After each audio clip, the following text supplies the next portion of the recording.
This One's Wife, Bellendgame, the smear that's backfired. Hello, I'm H.G. Tudor.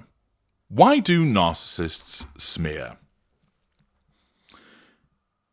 As you really ought to know by now, the narcissist, whether aware or unaware, is governed by the pursuit of the prime aims: controlling people, gaining fuel from people, character traits and residual benefits. In order to gain control, and in some instances draw fuel, the narcissist utilizes the three assertions of control. Direct, which is hoovering somebody, so talking to them in a room, ringing them up, sending a text message, wrapping a note around a brick and hurling it through a window. Indirect, and withdrawal. Withdrawal can be active, which is walking away from an individual, putting the phone down on them, not responding to a text message, or passive, where the narcissist isn't interacting with the individual but remains in that position of withdrawal. Smearing comes within the second assertion of control, indirect, and it's invariably utilized where the narcissism deems that a hoover either is likely to be unsuccessful or simply cannot be performed. Because the narcissist must always, repeat, always, achieve that control, the narcissism shunts the narcissist from pursuing the first assertion of control to the second, which is invariably done as an indirect method of triangulation or smearing. Thus, the narcissist will say something unpleasant about you to somebody else. That person, invariably, will be a member of the coterie, or a lieutenant, and therefore they're likely to accept and believe what the narcissist has to say, no matter how nasty or unbelievable it might be. Accordingly, the narcissist may say to a friend, "My ex-wife is a drug addict, an alcoholic, and she's abusing the children. My gosh, what an awful human being," says the friend. The friend demonstrates that they are under control as a consequence of that. But the fact that they agree with the narcissist that the ex-wife is a druggie and an addict and an alcoholic and an abuser of children provides the narcissist with that subconscious sense of control over the ex-wife, and thus control is achieved. In some instances, the smearing comes to the attention of the victim. They learn what the narcissist has been saying to them. Sometimes the smearing can be done by word of mouth. Often it's done on social media, where the narcissist puts out some propaganda about the victim, and the victim reads this or views it, and therefore is moved to confront the narcissist. "Why the hell are you saying that about me in relation to the children?" This, of course, provides fuel for the narcissist. And thus smearing is a common response and a common manipulation from a narcissist, as it is part of the indirect assertion of control, which is done in order to get control over that victim, and in some instances draw fuel from them also. I go into great detail about the concept of the smear in my book, oddly enough, called Smeared, which you can find on Amazon or in the Knowledge Vault, and I'd encourage you to do so. I also, in various videos and material in the Knowledge Vault, tell you how to deal with smearing. But what about this one's wife? Why is she engaged in the smearing? Well, it works like this. The royal family repeatedly come up on her radar because they're famous. They are reported about. Not only do they generate those reports by the release of their own press releases, but they also are commonly spoken about because people are interested in what they're doing. And there's quite a lot of them. There's King Charles, Queen Camilla, even Prince Andrew still gets mentioned, albeit, of course, in a less than appreciative manner. There's the Prince and Princess of Wales who are in the ascendancy. There are the children, Princes Louis, loose cannon, and George, and, of course, Princess Charlotte. There's the ever-dependable Princess Royal, Princess Anne. There's the Duke and Duchess of Edinburgh, and there are extended royals thereafter. Thus, there are plenty of them to write about and report on, which means that particularly with regard to the senior royals, they are going to come on this one's wife's radar with regularity. When that happens, because they're painted black, and when she sees them doing something, for instance, the Princess of Wales showing off a shapely leg, that offends her need for control. Thus, there is a scream of hatred in Monty's shit show, a plate goes flying through the air, and Harry runs off to the chicken coop to hide. But that's not where the matter ends. This one's wife needs to gain control over the members of the royal family. However, her narcissism recognises that a Hoover isn't going to work, because the vast majority of the members of the royal family are either in a place where she just can't get in touch with them, or if she were able to do so, they would ignore her. And her narcissism knows this.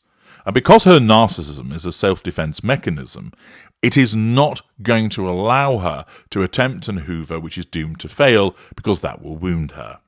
Instead, the narcissism says, Hoover isn't going to work, let's smear instead. And thus, this is why you have these repeated leaks from the House of Sussex, which are casting aspersions against the various members of the royal family. This time, this one's wife has sought to do so on a grand scale.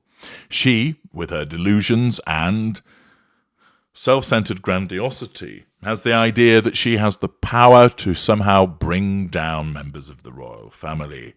And therefore, utilising the lapdog who claims that he isn't one, she provides information to Omid Scobie, possibly through mutual friends, but nevertheless the direction is there, that this information is to be pumped out there as part of a smear. What are some of those smears? Well, for instance, there is the suggestion that the Princess of Wales ignored this one's wife's cries for help, that she can be cold. And it suggests that the Princess of Wales can be timid and has to be encouraged to take part in engagements, that she can be cold if she doesn't like someone, and that this is a side of Kate that rarely gets written about. Advocating for mental health causes, the mental health of mothers for that matter, but ignoring her own sister-in-law's cries for help seemed out of character for someone the public knew was sweet and easy to get along with. Therefore, it's suggesting that the Princess of Wales is this cold individual who ignored somebody who was in distress. Well, we all know that this one's wife was not in distress. That's just a revision of history. Of course, many people are criticised for saying as such, Piers Morgan being the first to announce that he didn't believe anything that she was saying about the suicidal ideation, and he was roundly condemned because, of course, people say, oh, you can't say that. But you can when it comes to a narcissist that tells porky pies. Her narcissism revised history by way of a pity play, and then it utilises that again to suggest, oh, I was in a really bad space, but Kate ignored my cries for help, thus smearing her. The problem is, people don't believe it. Then, of course, there's a series of claims about the content of letters that passed between this one's wife and Charles, which of course revolves around revealing the identity of two people the Duchess claims aired concerns about the colour of then unborn Prince Archie's skin. Thus, there is an attempt to smear by labelling those people racist. In Bellendgame, Scobie claims that the king is still dealing with the fallout from his inability to convene and command his own family.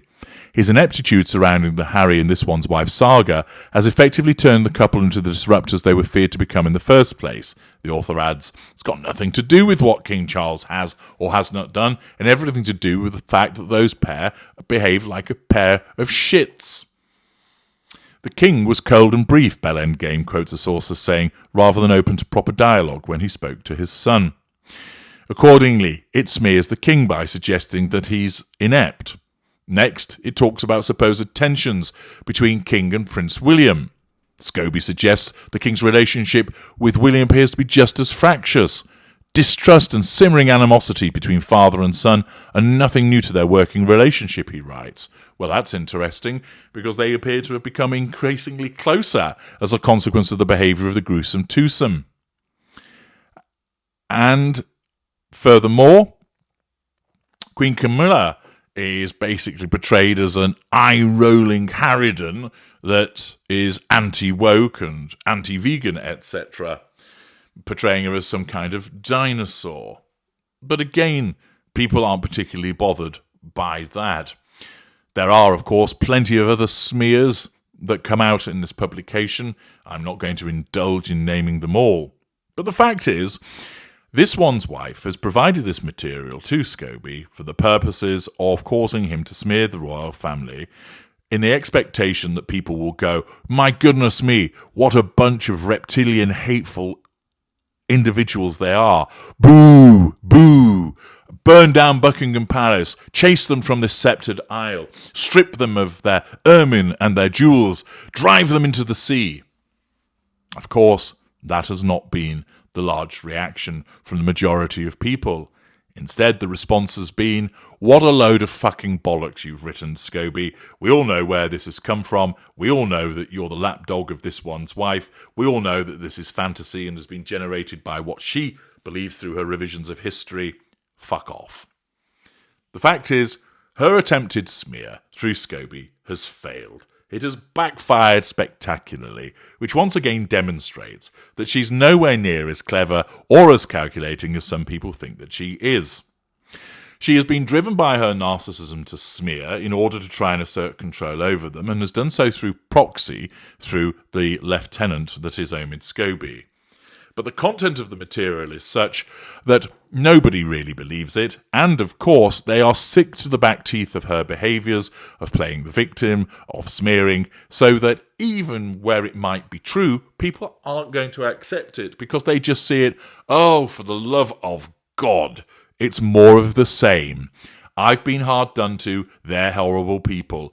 I'm the victim, they're the perpetrators. Yada, yada, yada. And the fact is, this smear through Bellendgame has backfired and failed. Once again demonstrating that the Duchess of Delusion, the Duchess of Industrial Beige, is just a huge loser. I'm HG Tudor. Thank you for listening.